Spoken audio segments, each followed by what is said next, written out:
question I get asked all the time is, how do I learn the notes of the chords? How do I learn my chord tones? There's 4 main chord types and 12 keys, which makes 48 different chords to learn. And that can feel quite intimidating, right? Especially because when you're improvising, you don't have any time to think about it. You have to instantly be able to access those chord tones. Well, don't worry, because I've got you covered. In this week's free online saxophone lesson, I'm going to show you 3 rock-solid practical drills that you can do every day in the practice room, which will embed the notes of every chord straight into your muscle memory, giving you instant recall on the bandstand. There's a free PDF worksheet, and keep watching to the end because I've even got a bonus tip for you, which is the magic sauce that brings this whole process together. Pretty cool. Okay, let's get straight into it. Exercise number 1, use the major scale. Hey, good news.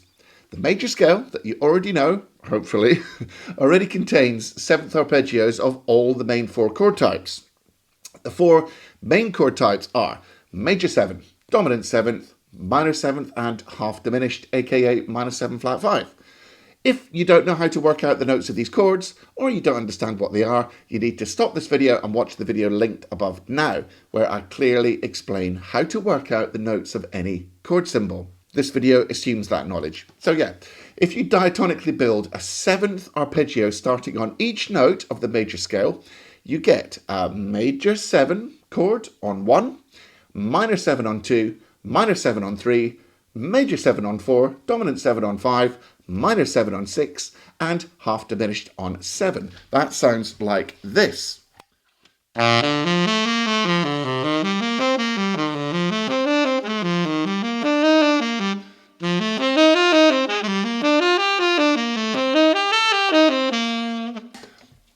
Obviously, this is a bit biased towards minor 7 and major 7 chords with only 1 dominant 7 and 1 half diminished arpeggio against 2 major 7 and 3 minor 7s. So if you want to streamline this process a bit, just start this exercise on the 4th note of the key, 4th note of the major scale. Then you'll get 1 arpeggio for each chord type.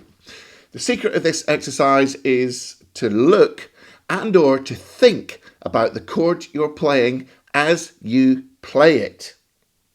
Shout it to yourself in your head as your fingers move. Just mechanically reading the notes from the PDF won't get you there very fast. You have to hammer the association into your brain as you play each chord. C major 7, D7, E minor 7, F sharp, half diminished, whatever the chords are. That way, you'll start to form a strong association between the chord symbol and the notes and the fingering.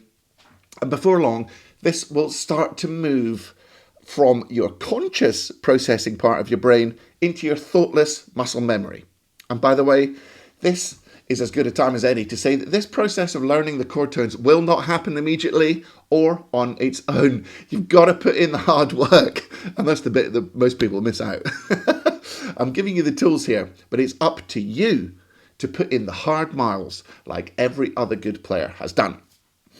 Hope you're enjoying today's video. Real quick, did you know that 61% of you who are watching this video are not subscribed to my channel? Now, I make hundreds of videos to help the saxophone community, so if you want to do something nice for me, please just hit subscribe right now. Go on, if you're not subscribed, hit subscribe right now. Do it. That's one easy thing that you can do to really help me out and help me take this message to more and more sax players and make the world a better place. Okay, back with the video. Okay, let's move on to the second exercise now, which is playing 3, 6, 2, 5, 1s in every key. Newsflash. Chord sequences aren't random, and if you learn if you learn your chord tones in sequences that frequently occur in songs, it'll make them much easier to remember. It'll make them more sticky, if you like.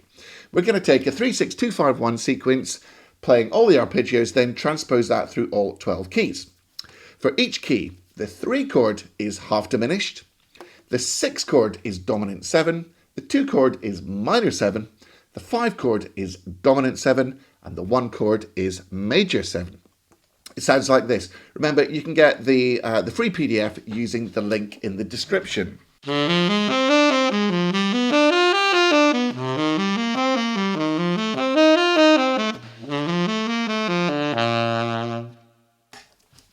As before, that wasn't very good, was it? As before, don't forget the secret source. You have to look at each chord symbol as you play it and shout the name of that chord symbol in your head as you're playing it. If you want to make this exercise even more effective and practical, go up the first arpeggio, then go down the second chord, starting on the third. So that would be 3, root, flat, 7 and 5. Then go up the third chord, down the fourth chord, like you did with the second. And finally, go up and down the final chord. It's easier to play it. That sounds like this.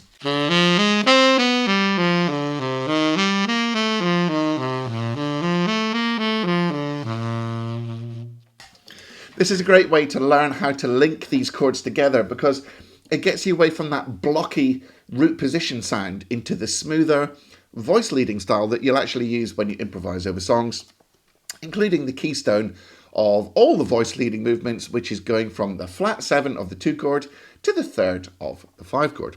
Right, one more exercise to go, plus my special bonus tip, of course. But just before we get to the final exercise, make sure you check out my free Saxophone Success Masterclass.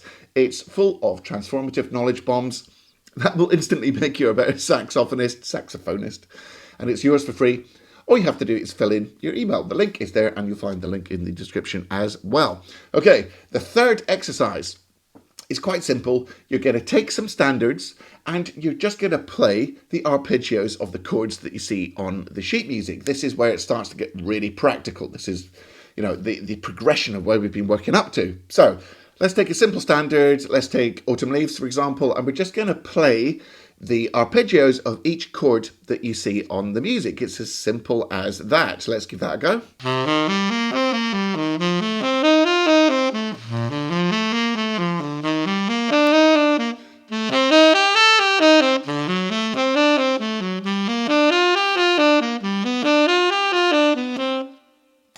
And you work your way through the song playing all the arpeggios. It's as simple as that. Now, once you've done that whole song and you've got used to it, and remember you're still looking at the chord symbols and saying them in your head as you're playing them. So in that example, it was D minor 7 for me in tenor pitch, D minor 7, G7, C major 7, F major 7, B half, E7, A minor, and then A7.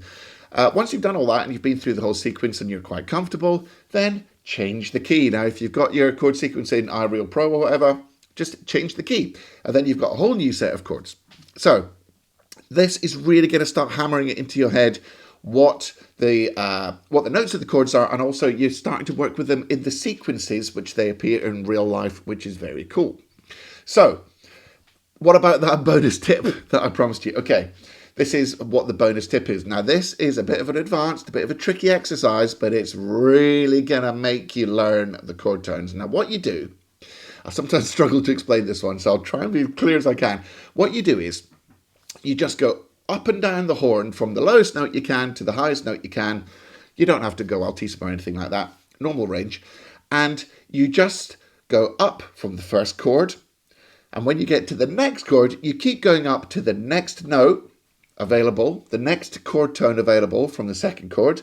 You keep going up. Now, at some point, you won't be able to go up anymore. And you turn around at the top. And as you get to each new chord, you just play the chord tones of that chord, but you keep the trajectory going. You keep the direction of the line. So you're just going up and down the horn, and you're always switching at the top and you're switching at the bottom, and you try and smoothly flow into the next available chord tone in the direction that you're going. Now, I know it's a little bit tricky to explain, so let me try it for Autumn Leaves and see if you get the hang of what I'm talking about. So, first chord is D minor 7. I'm going to start on D and go up a D minor 7 arpeggio. So far, so good. Let's just do crotchets, shall we? Quarter notes. Okay, cool. I've got to C. The next chord is G7. So what's the next chord? What is the chord tone of G7 that is closest to C on the way up? Well, it's D. So I start on D and I keep going up using the notes of G7. Okay, so the first two. Now G7. Okay, I've got to a B. The next chord is C major 7. And what's the closest chord tone on the way up? It's a C. So I'm going to play the C and then the E. Oh, now I've run out of horn. So what do? I just turn around and come down. So I go C, E, then back to C, and now I'm going down. B is the fourth note. So let's do that. I'll put the first three chords together now.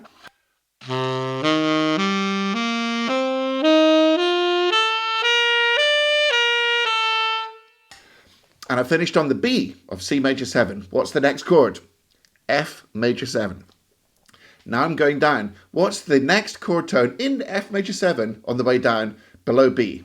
It's an A. So I'm going to go A, F, E, C, because they're the chord tones for F major 7 going down.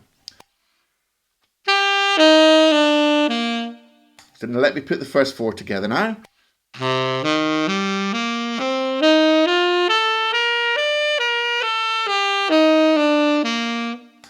Now I've got to a C. What's the next chord? B half.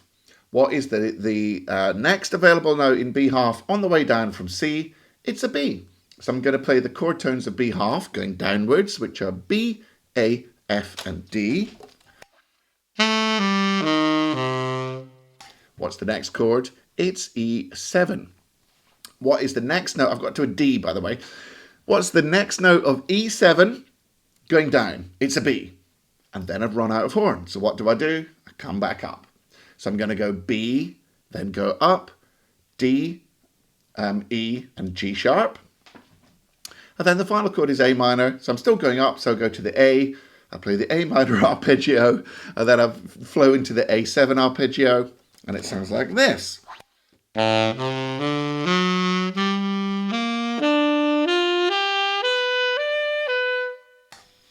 Then you start again. And here's the real beauty of the exercise, okay? Every time you start the chord sequence again, you're starting it almost every time on a different note. So it really makes you get those chord tones in your head. Let me play the whole first A for you.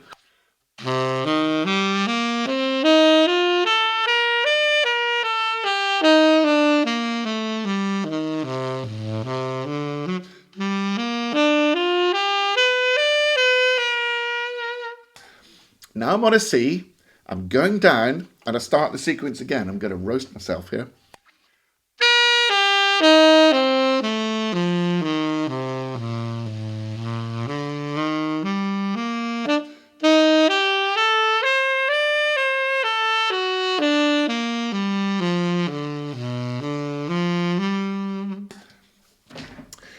And you can see that it was a completely different exercise. The theory is the same, but the exercise turns out to be completely different. It's so awesome. And as you do this, you also, as well as learning the chord tones, you really start to get the sound of the harmony, almost like a piano player is playing it, because you're arpeggiating it, rippling it like a harp. You can kind of hear the harmony. So that's my bonus tip. I hope this video has been useful. Don't forget to go and check out the free Saxophone Success Masterclass. That is very, very good indeed. And of course, there's a free PDF for this video with these exercises. And by the way, there's a bonus video inside my... Cough up, chicken. Sorry about that. There's a bonus video inside my Inner Circle membership. I don't know whether to put that cough in the outtakes or not. And the Inner Circle membership is where you can get access to me. Loads of cool content. I'm in there every day answering your questions. There's so much in there. It's absolutely awesome. So go and check out the Inner Circle membership. And until the next video, make sure that you practice hard, practice smart, and enjoy your music. Take it easy, guys. Work out the notes of any chord symbol. I can't believe that my phone just went off. What an absolute nightmare. That sounds like this. Oh, no, it doesn't.